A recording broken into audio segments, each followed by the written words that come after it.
Depuis 5 mois, la famille de Fatma vit un calvaire.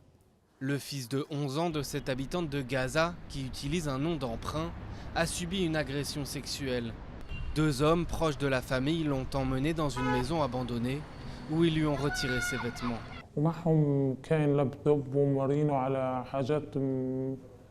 Il y avait un ordinateur et ils lui ont fait regarder des images sexuelles très fortes, des hommes et des femmes nus.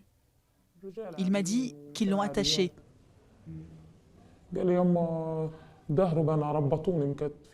Fatma est l'une des rares mères palestiniennes à oser parler de ce phénomène qui s'intensifie à Gaza d'après des associations.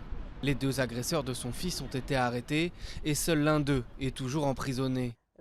Le fils de cette autre femme palestinienne, qui souhaite elle aussi rester anonyme, a subi une agression semblable à la sortie de l'école.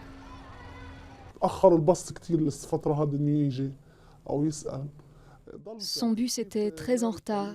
Il était sur le bord de la route. Un homme a traversé la rue et lui a dit « Viens ici ». Il l'a amené dans un endroit caché où il n'y avait personne et il l'a agressé sexuellement.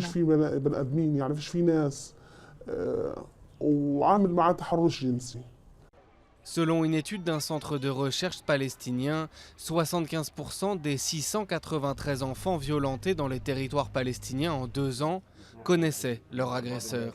Une proximité qui complique encore davantage le dépôt d'une plainte. Pour le vice-président de ce centre de recherche, la peur du scandale dissuade les familles de saisir la police. Sur les 670 cas qui sont parvenus au centre ces 2 dernières années, seulement 22 nous ont demandé une intervention juridique pour protéger leurs enfants. Et un grand nombre de ces 22 cas sont finalement revenus sur leur décision. Le centre n'est intervenu que pour 6 ou 7 cas devant les tribunaux en 2 ans. Le viol d'un enfant peut conduire à la peine de mort à Gaza, mais peu est fait pour aider les victimes à s'en remettre, dans un territoire qui a vécu 3 guerres en 10 ans et où un habitant sur 2 a moins de 18 ans.